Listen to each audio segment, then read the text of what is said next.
Hello, everybody. Welcome back again. This is Robert Maynard, and I'm coming to you with the fourth in this series of shows. The series itself is called Exploring the Divine Presence. And it's basically the idea is that there is a divine presence that has been driving force in the development of what we call evolution that ended up with human beings at the top of this evolutionary process. And I picked this name. The title of this show is called Paradise Lost, and I chose the title in honor of John Milton's classic, where he's referring to the paradise as lost as the ideal of paradise represented by this Garden of Eden. We talked last time about this garden motif, where it represented it was tending a garden was a spiritual discipline, but in particular, the garden represented a spiritual ideal. And tending it was a spiritual discipline that helped to realize, to help you to reach that ideal. Now, in particular, we were dealing with the Garden of Eden narrative, which basically represents a idealistic version of human destiny, human potential, and human goal. We talked about the idea that the knower, God as knower, wanted to be known. So there's a differentiation going on, and God created different aspects of reality and differentiated reality. And at the end of this process, he came about a being that had self-awareness and consciousness. And this was the culmination of this process, or as Genesis referred to it as God created man in his own image. The knower wanted to be known, so he had to give this process of his pouring out his presence had to give rise to another knower. Now, we talked about the union of the knower, the man and God, and the man and God, human consciousness with the ground of consciousness, and how this is not an absorption, and as it is in some interpretations of Eastern philosophy, where you're absorbed into the all. And the reason for this, as we mentioned it, is that there is a philosophy of ego boundaries being stretched and expanded, and the boundaries becoming permeable, so that the boundary of one entity can overlap and interpose itself and penetrate the one another. So you're through the process of what we refer to psychologists call cathexis, which is when you expand yourself and reach out to another. And as we talked about Scott Peck, psychiatrist Scott Peck, in the road less traveled is one of his classics on spiritual growth, love, discipline, and spiritual growth. A new psychology of love, discipline, and spiritual growth. He uses an analogy of love being like the fuel that grows, that generates spiritual growth, and discipline is kind of like the scope, that gives form to it. You have like the raw material of a sculpture, of a statue, is you got stone or some kind of raw clay or something like that. You get this raw material, and then it's sculpted. Well, the raw material that gives rise to spiritual growth is love, passions, eros. Life is a higher version of this animating life force. Now, discipline, or moral code that moral codes have throughout human history has been brought to us by religion. The purpose of having a moral code is to sculpt, so that this force of love doesn't go off track and become misdirected. Because the purpose of love is the expansion of ego boundaries and the union, and the union of the one with the ground of being, the individual with the ground of being, and with other beings. this union is to happen while preserving the individuality of the individuals involved. In order for that to happen, the ego boundaries has to be stretched and become impermeable, so they still exist, but they overlap and interpenetrate one another. That requires spiritual growth. It requires discipline. It is not just something we talked before in the last show about the difference between the stretching of the ego boundaries and the cathexis, where you embrace another and incorporate that identity into your identity, and your identity is in the other, and the other's identity is in you, and there is a union that maintains the separation, maintains identity. And the opposite of that is when you have an artificial collapse of ego boundaries, and then you have emergence, kind of like the Borg collective. You will be assimilated and you lose your identity. Now that can be artificially simulated by different various activities to create what is called the peak experience. But if it's not accompanied by spiritual growth, then it's temporary, and then the ego boundaries snap back into place, and you have the desire to continue, and it's become destructive. So I mentioned that I think something like this was at work, and when we talked about this ideal, and we talked about this was a pattern for this ideal, that there was a plan and there was a blueprint in place. And I believe the Genesis account lays out an archetypical story that shows the blueprint of human growth and human development as is how human potential is to be realized as the bearer of the divine presence and the image of the divine. So you start out with original, as former Pope John Paul calls, original loneliness. Adam is alone, or man, Adam, man, human being is alone. It starts out, it's not, God creates man, blows into him, and man becomes a living soul. He is alone in the original. So there's a loneliness. Then God brings the animals to him because it's not good to be alone. And out of this classification and naming of the animals and studying them and analyzing them, and he realizes he doesn't have help me suitable for him. So he comes to grips with his own uniqueness. There is a distinction between man and animal. And so that the loneliness, the distinction, uniqueness is part of the original beginning of growth. You had God, and God is the origin, the one. Then you have a distinction, and that distinction is necessary to bring about a separate entity that the knower wants to be known. You want another knower. You want to have not an entity that is merged into, because we talked about love being separate. Love is love of somebody, and in the realm of personality, union maintains the distinction. So in order to maintain that distinction, then the human being had to make himself potentially we are distinct from the animals, but we have the possibility of becoming just like the animals. And there's an old saying that man is neither beast nor angel.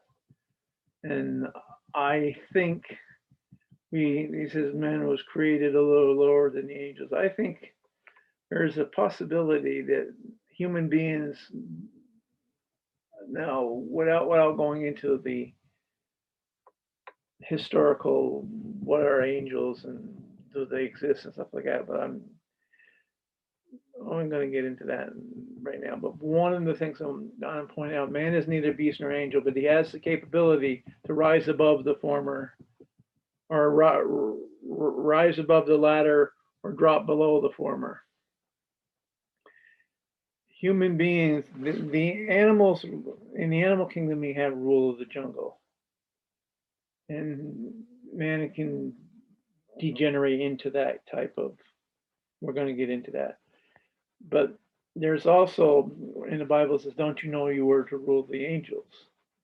So that indicates that there is a potential.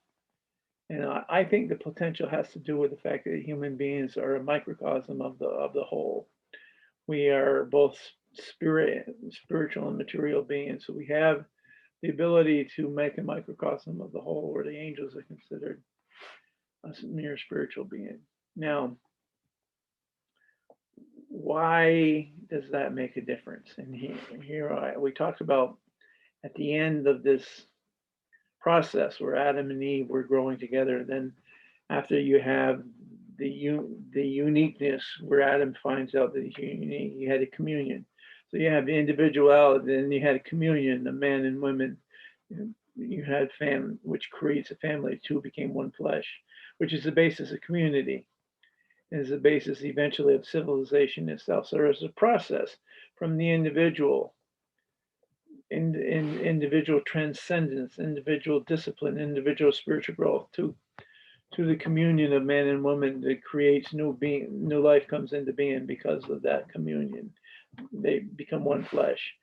And so from the individual to the family grows out, this ideal grows out to community. It's a bottom up organic ideal that is, I believe, that is being put into here. And I'm going to talk a little bit later about, in a few minutes, about Augustine's City of God, where he contrasts city of the world versus city of God. And I've kind of scanned through it, and for me, my interpretation of this is you have two different, you have a path, and I've got my own take on it. But there's a path that represents the ideal which he refers to as city of God. And then there's a path that represents a counterfeit to that ideal that brings about destruction in the city of the world. And we'll get into that in a minute. But in the you got at the end of this the second creation account, which I was talking to before, where you see Adam and Eve, they become one flesh, and they were naked and unashamed. Why does it bring that point up? Naked and unashamed. What is the point of that? And then there's another. You got King David, and he's dancing when he brings the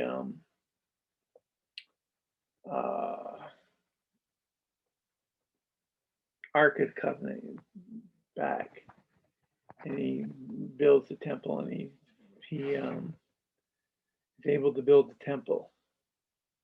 And he's now, because he's able to build the temple, he's dancing, and he's in nothing but a loincloth. He takes his robe off, so he's kind of scantily dressed, and he's excited, and he's dancing, and he's joyous for the Lord. And his wife wasn't too happy. She exposed himself in front of the slave girls. That's not good. So it's kind of an erotic dance. My God, he's king of the Jews, and he's exposing himself in front of the slave girls. And then David says, I am not dancing for them or for you. I'm dancing for God, and God will defend me. So basically, and David was seen as a person who was after God's own heart, a very passionate person. So then you got the Song of Solomon, or Song of Songs. Some people call it this. They don't think it's really about Solomon. Some people say it's Song of Solomon. Is a song that was written at the time of Solomon. Another interpretation, Song of Songs. That means it's a song consisting of many different songs, and it's very erotic. And the both Jews and Christians, it's got to be symbolic. this, it can't be about human love. It's too erotic, and it's got to be about the symbolic of between God and His people, or between Christ and His church. And I think it's going back to this. They were naked and unashamed. This Genesis ideal, because the sensual passions associated with nakedness is a fuel for their divine ascent. It has to be sculpted, but basically they're not ashamed. And I think the reason why the Bible that is put in that Genesis account is that because there's a sensuality there, and that sensuality is connected with spirituality.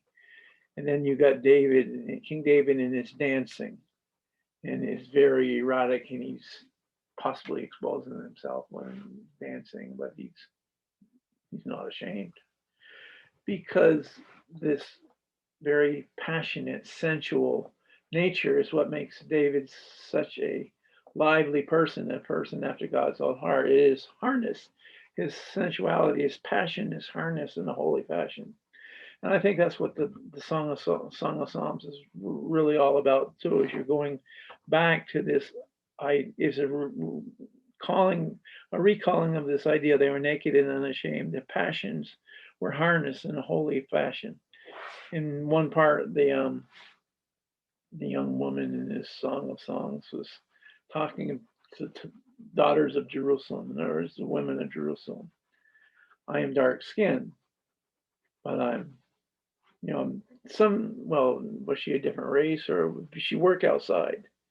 And she was a labor outside, maybe in a tending garden, stuff like that. She's talking to the daughters of Jerusalem. These were city folks. They didn't spend as much time outside. So she's she's definitely of a different class than them, but she's possibly of a different race, or she might be darker because she worked out in the sun. But she basically, in other words, they might be jealous. There's a distinction there, and she says to them, daughters of Jerusalem, I'm swarthy. I mean, she's dark complected. Now, whether or not it's a racial distinction or she's just greatly suntanned from working outside is not really the point. But she also comely and shapely, like, don't hate me because I'm beautiful. In other words, she's got it, and she knows it, and she's not, and she's her lover in this poem, when is responding to her, is responding in ways that it appreciates her assets. And so possibly there are stories that one of the things that the angels were jealous of was the sensuality of human life. At one hand, these are different stories. Maybe one could interpret Paradise Lost, the Milton story, where Satan, or Lucifer, or the snake, he's looking at Adam and Eve, and there's a nobility, and there's a sensual quality to them that he's a little bit attracted by, particularly when he looks at Eve. And so there is a possibility that while the angels have this is a purely spiritual reality, has less, maybe a higher floor, but a lower ceiling than a reality that is spiritual and physical. Now, whether or not this is a symbolic understanding, or that a man being higher than the angels, meaning that a union of physical and the spiritual is a higher reality than just the pure spiritual, because that the union of the physical and the spiritual allows one to harness the power of sensuality. And that gives this is from reading different stories from different religious commentary. I believe that man has a higher potential, and that part of that potential, and you read into some of these, there is a strong power in sensuality. They were naked and unashamed. That power is unformed. It is a potential, and that potential is, as the Greeks called this life force, eros, and the eros, as it's driving through different levels of development reality, it becomes love, erotic love, and eventually it becomes divine love, but it's unformed.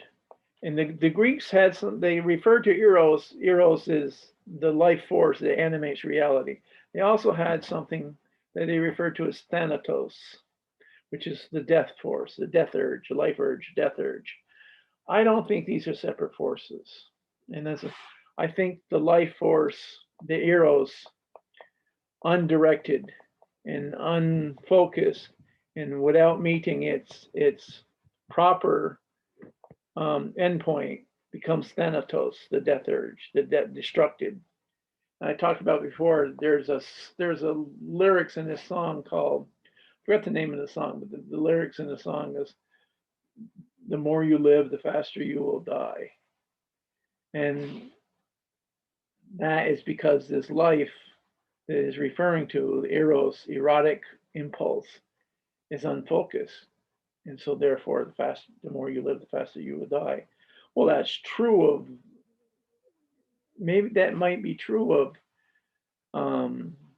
hedonistic life, or life that is not pursuing the transcendent. If you're using eros and sensuality as fuel for a hedonistic lifestyle, yes, the more you live, the faster you will die. Eros becomes thanatos. The life urge becomes a death urge. Now I want to go into I'm laying the groundwork psychologically for what I think what happens next. Now I'm going to look into it biblically. So you have this Adam and Eve were naked and unashamed. Okay, and the end of that part.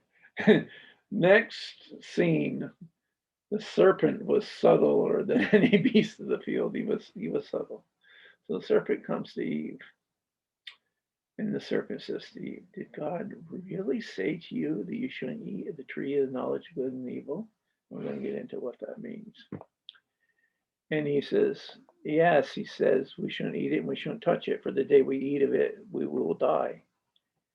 And he says, well, you ain't going to die. For God knows that the day you eat of it, you would become like God, knowing good from evil. So basically, he's questioning God's motivation for giving this command. He's planting it in her brain that this, look, he's keeping something from me. He's holding back. He doesn't want you to become like God. He knows that if you eat a tree of fruit of knowledge of good and evil, you become like God, knowing good from evil. And he don't want that for you. So basically, and this is a pattern. I think this is very important to understand what's going on here, because I see this pattern psychologically playing itself out throughout human history, and it's really amazing. So I want to go into the symbolism, and then we'll go into the psychological dynamics going on, the victimization, and the whole idea of entitlement and victimization, and that is underlying some of this stuff.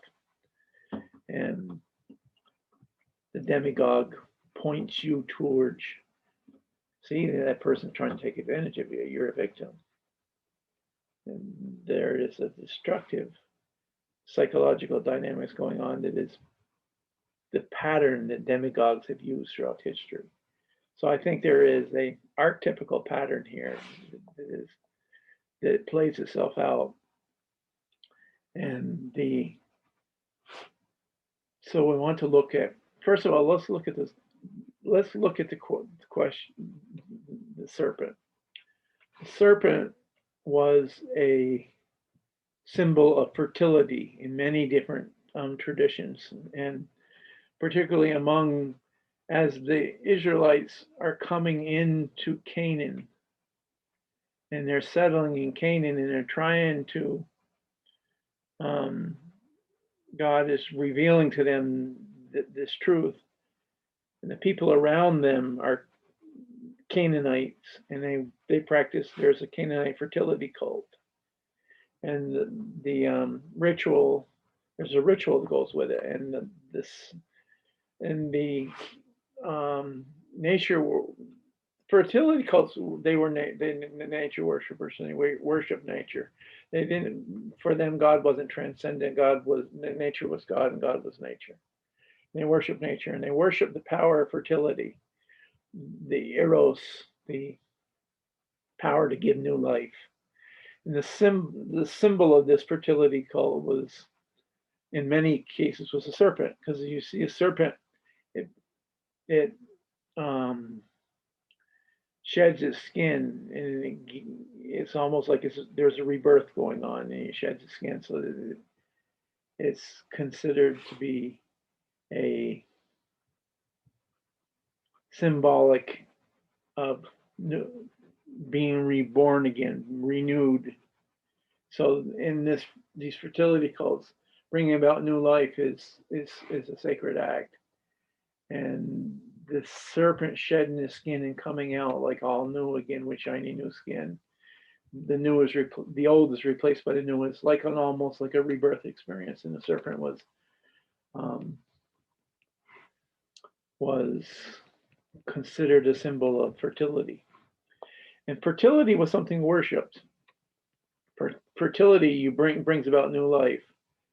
When male and females mate, they bring about new life. So this was considered a repeat of this divine activity of bringing about life. And so you had these fertility cults, and you had these rituals, and the ritual were very ecstatic and frenzied, and it required there was a temple prostitute, and one would copulate with the temple prostitute, whether or not, I don't know if there's both male and female, or if they were female, a male would copulate with them, and maybe someone would copulate with him later. And out of this ritual, in the ritual, I believe the ritual is accompanied by this frenzied music, and you have this dance, and you have this that scene in the King Kong movie plays, and you see these dancing, and you see they're taking some kind of fruit juice. It's intoxicated. The Kong got almost high on it. But then so you got these, you got copulation. You got the sexual act. You got the music, and you have intoxicating liquor.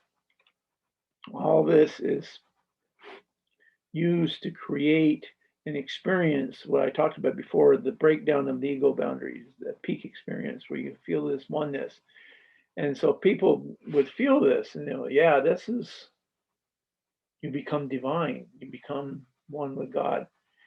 And I think that what is going on here, and I talked about this before, and in the last show when we're talking about the expansion of ego boundaries versus the sudden collapse of ego boundaries. I'm going to go into the tree of knowledge of good and evil for just a minute, because that's also very key. Best explanation I have heard of the reality of the tree of knowledge of good and evil was by former Pope John Paul in his book. I believe he may have talked about it in several different places, but in the book Theology of the Body, which was actually, he gave a bunch of speeches, as I mentioned before, and then someone edited, wrote down the speech and edited, created a book out of it. And he was talking about knowledge of good and evil is like naming good and evil, determining what is good and evil, determining your path. And what he is saying is don't try to determine your own path because you're not the origin of yourself. No, God laid out a path for them, which is going to allow them to become the knower who wants to be known. So they're going to realize God's image. They're going to become like God. So the idea that God did not want them to become like God is not true. And that's one of the they're created in the image of God, in the likeness. And all of a sudden, well, their desire to become like God somehow is wrong. They fell because they wanted to become like God. It doesn't make any sense. Why? What's the problem here? And that is, it's not the desire to become like God, it's the desire to become like God on your own terms. Why is that a problem? The problem is because it's an illusion. It's not possible. They are not the ground of their being. God is ground of their being. If they are to realize divination and their divine potential, is going to be in a union with God. And that union, unless they're going to be absorbed, they won't have any divine potential if they're absorbed into it. That union that preserves our identity requires growth and requires a certain process that we talked about. Not just fake, all of a sudden abandoning of the ego boundaries. So what God is trying to tell them is, look, the road to spiritual growth, as Scott Peck referred to it as the road less traveled, is a long and winding road, and there are mountains in the up where we belong, is the song I like. There are mountains on the way, but we climb the steps every day. Love lifts us up where we belong. So he's saying, look, you can get there. Love will lift you up where you belong, where you were created to be. But it's a long and winding road, and you don't get there by avoiding this difficult path.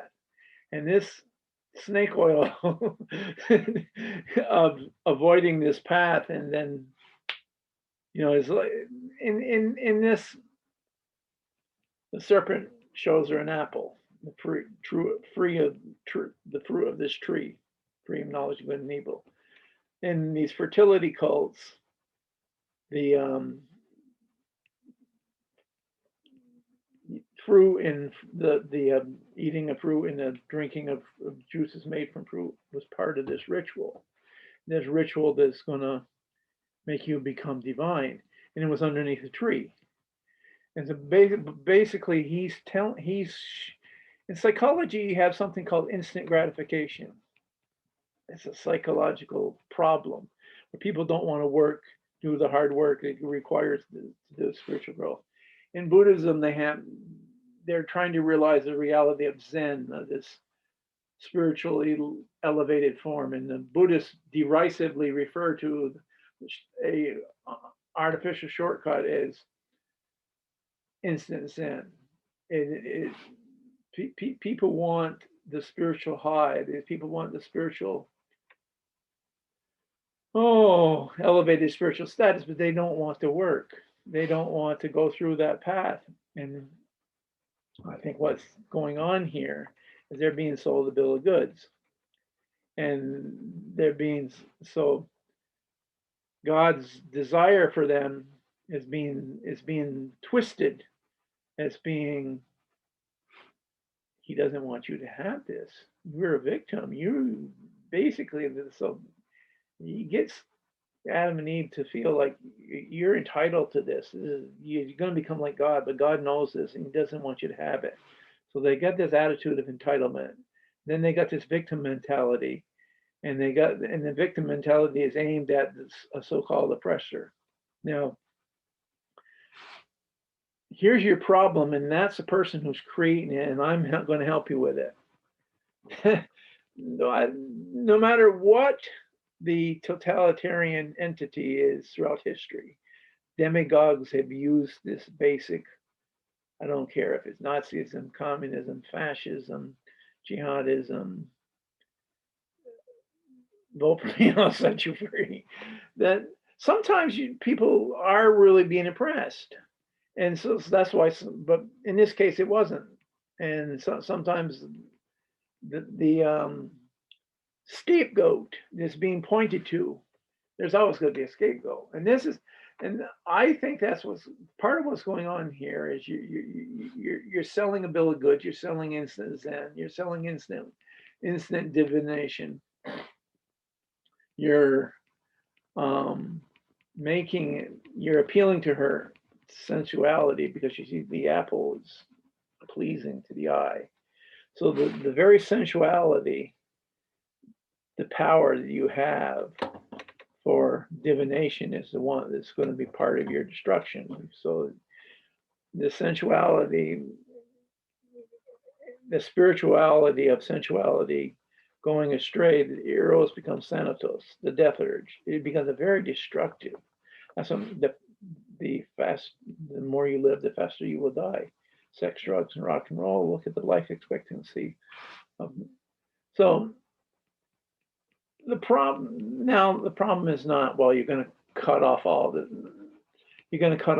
this passionate activity. No, you guide it towards transcendence. You harness it. You don't just let it. You couple it with spiritual growth. You make it part of a spiritual program. But so what you have here is you have now the nature of the entity. Is this the biblical Satan, or is this another? Or I'm not going to get into that. The point is that,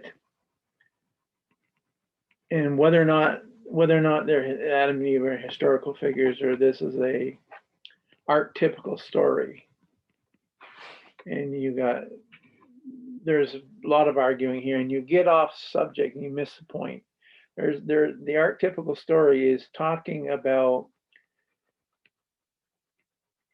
taking a shortcut, trying to escape. Eric Fromm, the psychologist, wrote this famous book called Escape from Freedom. Freedom is a difficult path, and people do anything they can to escape it. And when you escape from it, the power that is very destructive is very, because freedom requires discipline. It's easy to get people to take the easy road. Oh, you shouldn't have to struggle. You shouldn't have to struggle and take, because you're entitled to this, and you're entitled to have it easy. Well, potentially, as human beings, we have that potential, but it doesn't mean we're entitled to it if we don't work at it. And this is, and somehow, if you don't realize this ideal, and you're not, then someone's keeping you back. This is a problem that demigods have used throughout history. So now I want to. So this happens, and then God, they all of a sudden realize, oh God, we're naked, and so they're ashamed. And so they put fig leaves on. Well, they're ashamed because all the force of eros, the force of sensuality, starts to go astray. So now they still have enough of that innocence to something's wrong. And so what they were, from being unashamed, now they're being ashamed. And so all of a sudden, because the force of eros is going astray, now it's something they're ashamed of. So they go and hide. They hide their part. They fig leaves and they hide, and they put the fig leaves on, and then they hide because God's coming. And he says, Adam, where are you? And he says, what are you hiding for? What's going on here? And he says, well, I hear you coming. I was naked, so I was afraid. He said, who told you were naked? Did you eat of the tree of knowledge and good and evil, which I told you not to? And he says, And here we go with the blame game. It's not my responsibility. This woman that you gave to me gave me the fruit and I ate it. It's her fault. So you got this blame game. He's a victim mentality. It wasn't me. This woman that you gave to me, she gave me the fruit and I ate it. And you're the one that gave them to me. So right off the bat, you got a failure to take responsibility for your lot in life. Now, this is attractive to, and is in people. Whenever you say that people should take responsibility for their life, there's a famous saying: "You're blaming the victim." No, you're not, because you're trying to help the victim become a victor. Victimizing people and allowing people to see themselves as victims does not solve the problem for them. It does not empower them. It may make them feel better, and it may make you feel compassionate and morally superior, but it doesn't solve it. It doesn't empower the people, because if they are victims and they can't take responsibility for their own life and they can't have the power to lift themselves out of their situation, then someone else has power over them. The person who's coming in as their savior. And politicians do this all the time. You got a problem, it's because of them, and I will fight for you. Now you're giving up your moral agency and your moral self-determination to someone else, and now that person is going to rule over you. So instead of taking responsibility, it's not my fault. It's this woman that you gave to me. And so you pass the buck. Do anything but assume responsibility. And so now he disempowers himself. And Eve says to the woman, well, so what about it? And she says, the serpent, he tempted me and I did eat. And so the serpent is quiet, because at least he's smart enough to know that if he passes the buck, he doesn't to someone else, then he gives up control, authority. So he's quiet, he's subtle, smart. He doesn't say anything. So now Adam passes the buck to Eve. Eve passes the buck to the serpent. And the serpent is supposedly responsible for this. So now, if the serpent is responsible for this, he's responsible for their actions. They could have said no. So in a sense, they've given up dominion. They were supposed to have dominion over creation by passing the buck and allowing him to assume responsibility for their actions. He successfully has dominion now over them. And this is interesting, because right away God addresses this. Because you have done this, you're going to be cursed, and you're going to crawl on like a snake. But that's not. An enmity is going to be placed between your seed and the woman's seed, and between human beings and the forces of darkness. And this is the battle of good, light, and darkness. About age-old battle, light and darkness, good and evil.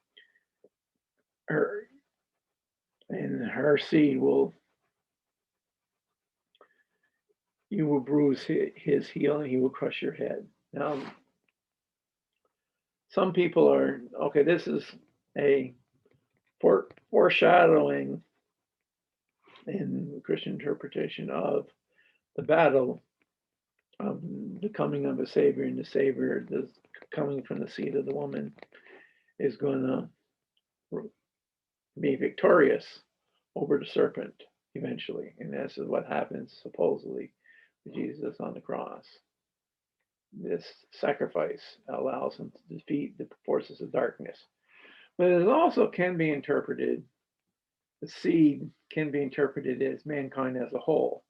Now that doesn't, you can interpret it both ways, and they both can be valid, and one doesn't eliminate the other. So you have the forces of good versus the forces of evil. And I want to say something important here, because throughout history, we have tried to interpret the forces of good and forces of evil as we are the forces of good and they are the forces of evil. And jihadists do it. They're going to fight for Allah against the infidel. Some the forces of evil. Some Christians do it. Some Jews do it. I have gone kind of partial to the quicker understanding. The forces of good and the forces of evil, the forces of light and forces of darkness run through each human heart. And no one, we all have sin, and we all have part of this original goodness that God created us with us. And there's this battle that goes through the seed of the woman and the seed of the serpent, goes through each heart. Now, maybe sometimes you have a battle where the one side represents one more than the other, but it's very dangerous. It's very dangerous to see this battle of us versus them instead of an internal battle that we need. I am good and they're bad. And that's whether it be the secular version of this is in socialism, Marxism.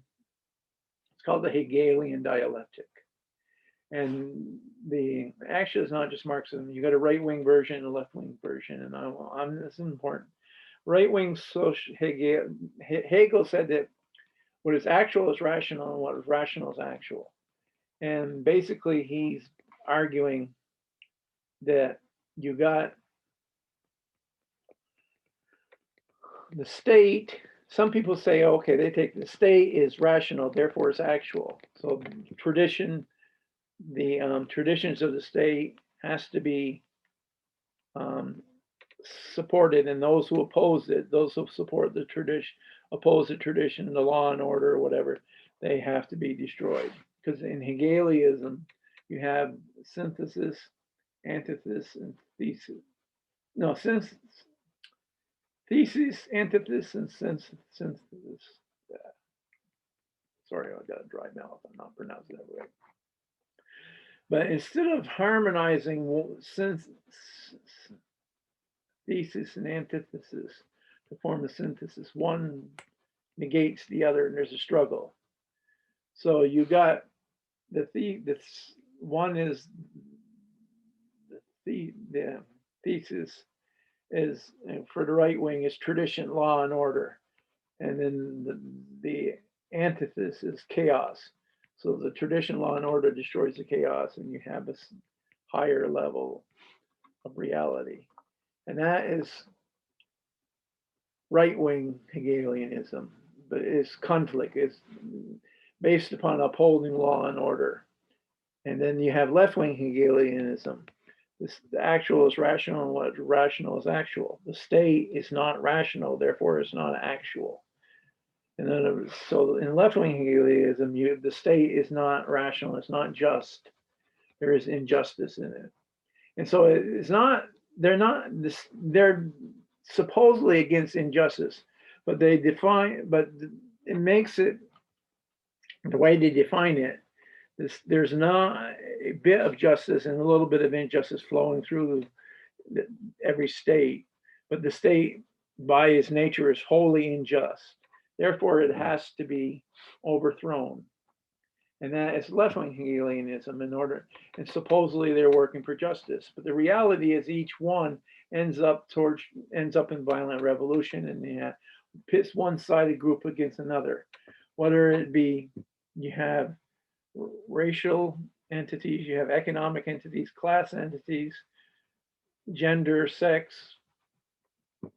national origin, you have whether it's left or right, and this is one of the big problems in our politics today. You left and right has got this one against another, and we can't get out of this today because if you're a Democrat, Republicans are all evil. If you're a Republican, Democrats are all evil, and they got to be vanquished. And if you're right winger, the left is all terrible. If you're left winger, the right is all terrible.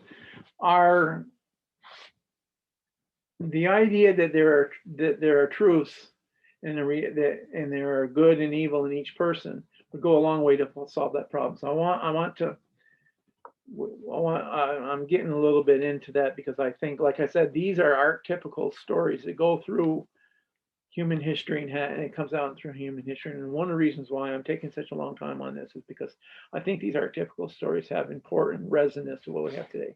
So you have that. Now, let me quickly into Cain and Abel.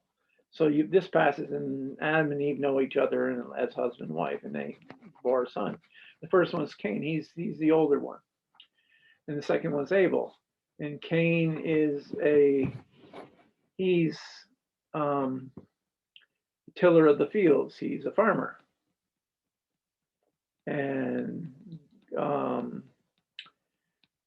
Abel is a tender of flocks. He's a sheep herder, and so he's God wants them to have an offering, and Cain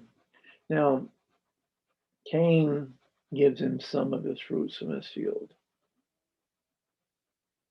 It doesn't say anything about any effort put into it, but it doesn't really make it really clear. Well, you just some of them, but it makes it very clear.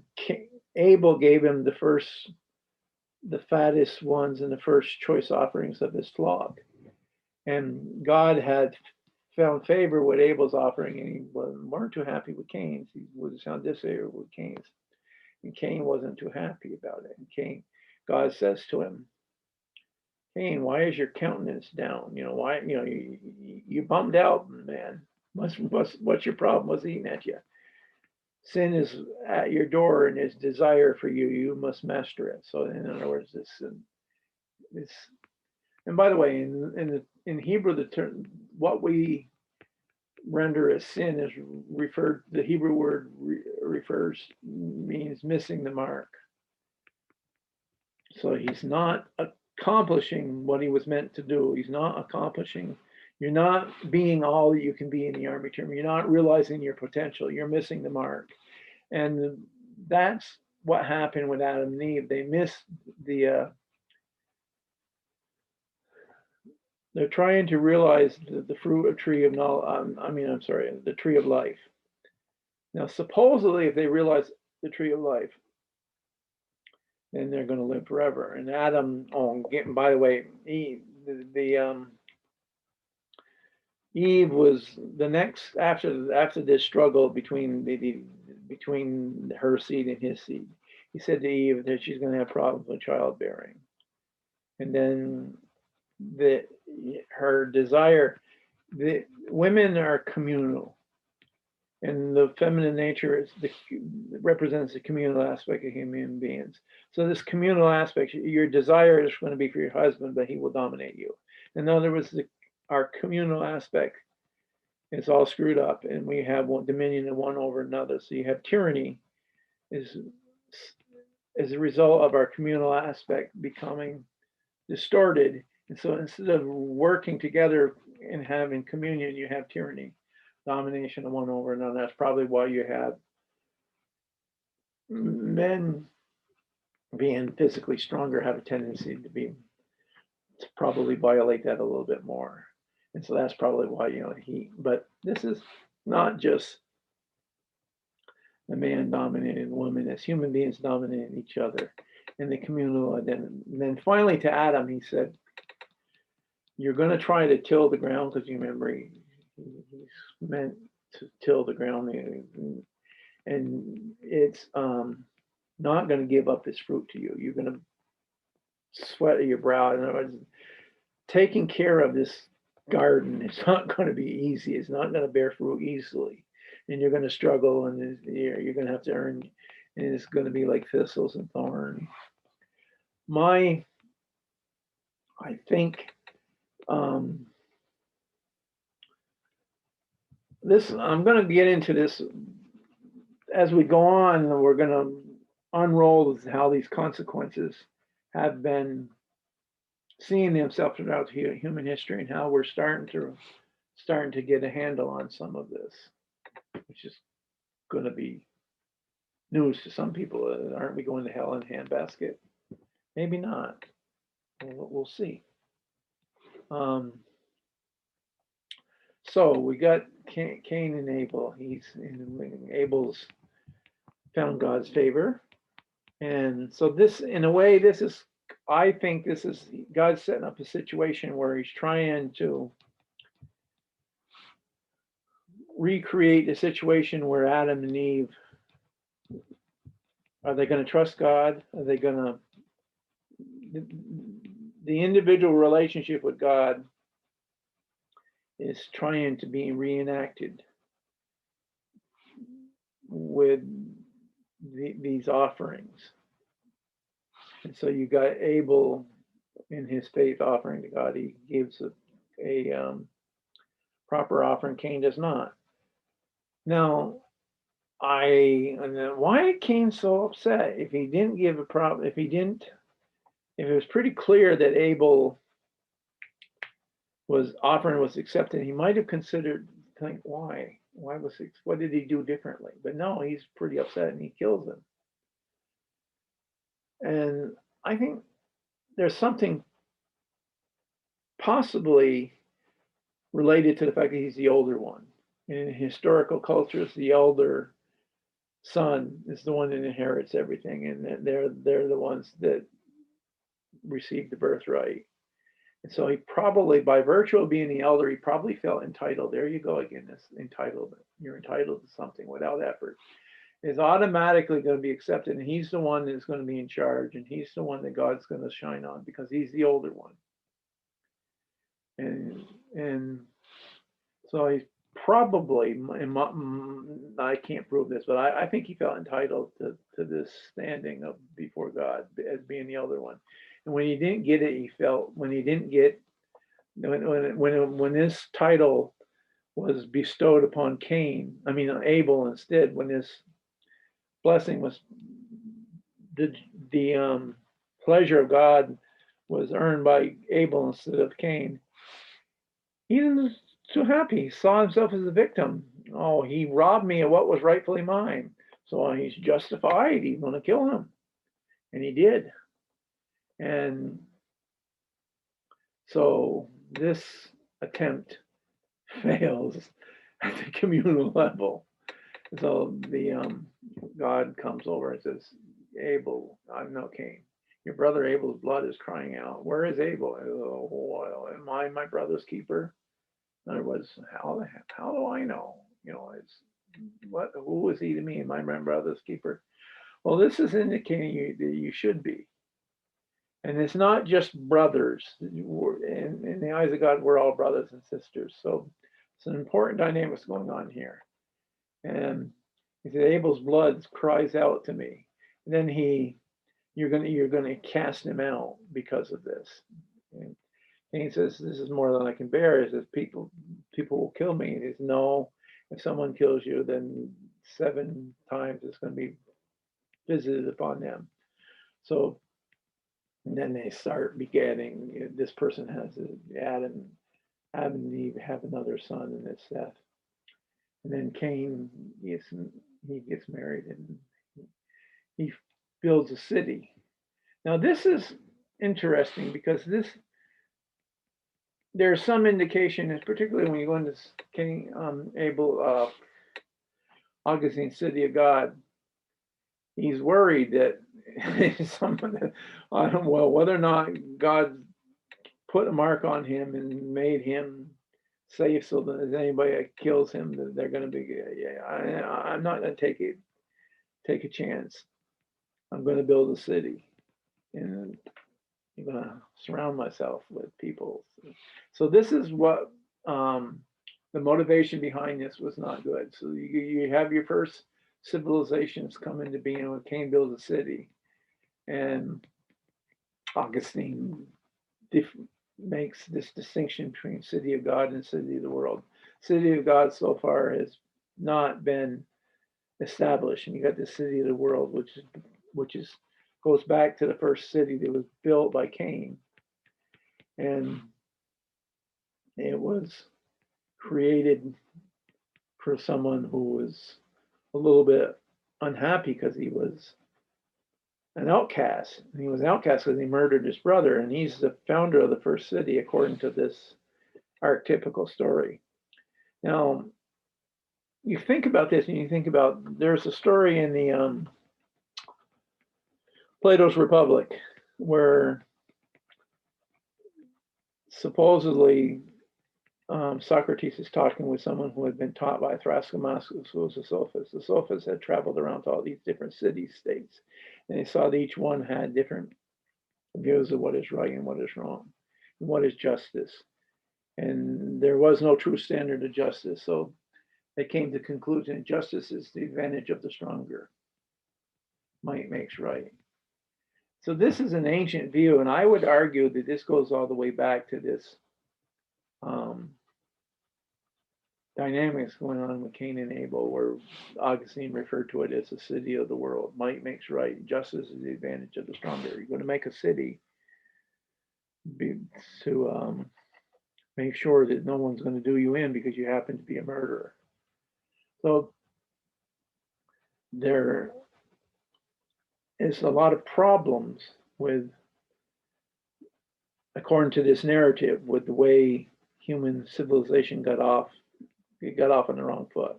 Now, again, how historical any of this is, it's missing the point.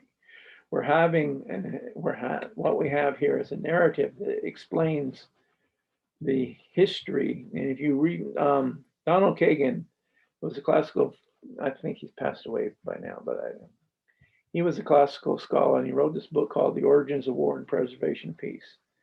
And war has been constantly with us from the time human beings have been here, and that only recently is the idea of peace, even desirable, come into being. We'll talk about that later, how that came about. But Kagan makes this argument that, and even along Thomas Hobbes made this comment one time that early life or early human beings is nasty, brutal, and short. And tribal warfare, in the early days of human history, tribal warfare wiped out a much bigger percentage of the population than the Great World Wars did in the 20th century. Not total number wise, no, but in terms of percent of the population, tribal warfare back in the early parts of human history wiped out a huge percentage of the population. And life, yes, was nasty, brutal, and short. So here is an archetypical story explaining why that is and how that came about. We got off on the wrong foot, or is what the Bible would refer to as sin, missing the mark. And the passions that was supposed to be life-giving Eros became Thanatos, it became destructive and death urge. And surely enough, our human history, life is nasty, brutal, and short. So we got this going on. And then in Genesis 6, we're move along to Genesis 6, and we see that, it says that the sons of God saw that the daughters of man were fair, and they took them to be wives. Now, sons of God, what do they mean by sons of God? Some people interpret that as fallen angels, but other people interpret that as being the sons of God. And I tend to look at this a little bit more seriously because it plays out, that same theme plays out again in the Tower of Babel story. I'll get into it. Sons of God is a title they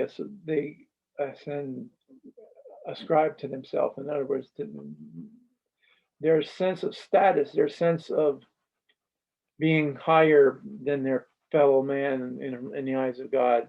The arrogant, self-righteous people who consider themselves the sons of God. In other words, they are higher. Like Cain saw himself as entitled to that status before God. That's why he did not take it too kindly when Abel was the one who felt favored with God.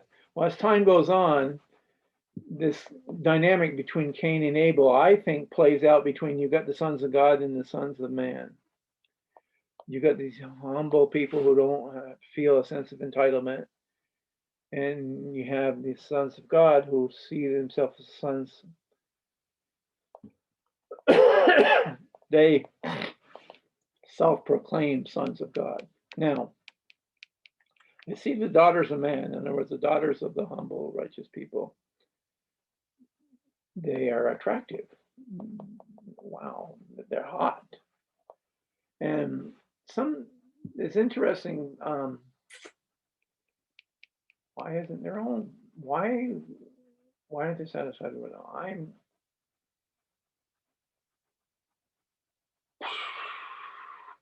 probably the more, this, in the Paradise Lost, the nakedness and unashamed, there was naked and unashamed, there was an innocence, there was an original innocence that make them even more attractive, particularly the women. Because in this, men are visually attractive and women are attracted to visually attract, and women are visually attractive. So men are more visual, women are more, men are aroused by visual stimuli, where women like to be comforted and taken care of, and it's kind of a little bit more romantic and more communal, because women is more communal. But so the women, the men, sons of God saw that the women, the daughters of man were attractive, were hot, and they took them as wives. Now, my guess is that the daughters of men didn't have much say in this. This is probably not a voluntary thing, or at least not wholly. And so you got, and I wouldn't be surprised if the daughters of the fathers of these daughters didn't willingly give it in either. So you probably have a lot of raping and pillaging going on here. Because it talks about everything that man did was evil in God's eyes, and so you nasty, brutal, and short. So I'm gonna put an end. My spirit is not going to be with them forever. I'm going to withdraw my spirit from them, and I'm going to wipe them out. I'm going to start over again, because this is not working. If this is it's going to take forever to realize that ideal if we don't start over. So we're going to wipe them out. So I'm going to have a flood. I'm going to wipe out everything. But then he realized, oh, well, now, again, there's an archetypical story. There are flood myths, flood stories in almost every major culture. But there's a question as to whether one single flood covered the world all at once. So you might have had floods in various places, but that's really not the point here. The point is this corruption is multiplying, and this sense of entitlement is multiplying, and the sensuality is becoming more destructive. The daughters of men were fair, and the sons of God took them. So the attractiveness of the woman, which can be a very powerful stimulant for holy good and stuff like that, art and stuff like that, became a stimulant for something wasn't very holy. And so then I'm going to wipe them out. But Noah found favor in God's eyes. So you got this righteous individual, and again, he found favor in God's eyes. The individual in the sight of God, the individual in that relationship. We're going back to that now. We're trying to establish that anchor, and that is going to bring about this ideal. And then it spreads out to his family, and then he brings all the animals aboard. And make a long story short, it worked, and they come out. I ain't gonna go into all the whole story, but they come out of the ark, and Noah gets drunk and he's celebrating, and he lays down, he doesn't have clothes on, into his sons, Shem, Ham, and Japheth, and convinces them to come and cover him, and he shames them. Now, he's covering his nakedness. It's got a symbolic meaning in Hebrew, according to some. Now, I've read different arguments of what is really going on here, but basically, to make a long story short, I don't go into all the details of what this is supposed to mean, but he's basically trying to shame his father and supersede him as the head of the household because the old man is drunk and he's probably lost it. And Noah wakes up and he curses him. So, it's family level. This didn't work out. So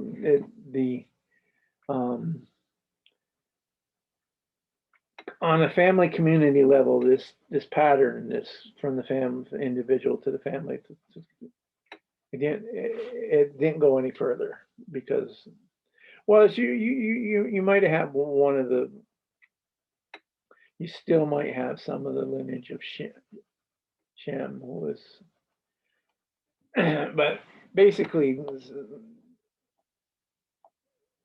it's not working out. So the next thing you see is the human beings are spreading out, and they're scattering across the earth, and they were all of one language, and they're all united together, and they decided to gather together and make a temple or a tower that's going to reach up to the heavens because they want to make a name for themselves. Now this goes back to what I was talking about earlier when I said the sons of God were taking it, was in one interpretation, they're taking a title for themselves. They feel themselves entitled to this status, and so they're the self-proclaimed sons of God. Just like Cain felt himself entitled to this status, and so when Abel was able to get God's blessing, he wasn't too happy. Well, these people wanted to make a name for themselves. They saw themselves entitled to this status, and they're going to bring the people all together, and they're going to build a temple, build a tower to reach the heavens and make a name for themselves. So it's almost like a temple to their own glory. And this is on a worldwide level now. So instead of just, it went, and when Cain, first you had in Adam and Eve, the individual relationship with God was broken, and then the relationship, the communal level broke.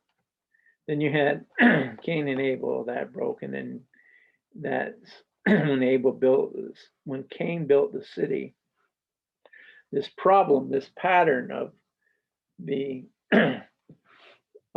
false model of God's ideal, the counterfeit of God's ideal, reach a city level. Now you get with the Tower of Babel, it reaches a worldwide level. And God is not to look down on this. Oh my God, this is not good. So God comes down and he scrambles their languages, and they can't communicate with each other, and then he sends them out, and I said, be fruitful, multiply, be fruitful, and fill the earth. And probably my guess is this is done in order to decentralize things, because you got this, the Tower of Babel is all, in many religious interpretations, is always seen as this totalitarian tyrannical ideal. And you want to break that up, and you want to decentralize it so that there's a potential to start over again from the individual righteous. If you got all the individuals caught in this big Tower of Babel, in order to create this tower, they're all glorifying these people want to make a name for themselves. You don't have any room to create. You got this top-down Tower Babel effort just being forced upon all the people for the glory of whoever it is that's in charge, and who feels entitled to make a name for themselves. So in order to make room for a fresh start, God scrambles their language and he scatters them about. And so next time we're going to take another look at the fresh start, and this is going to be with Abraham. So I will probably take a look at that next time. So we'll sign off for now, and hope you have a nice. I hope you enjoyed the show, and hope you'll be back.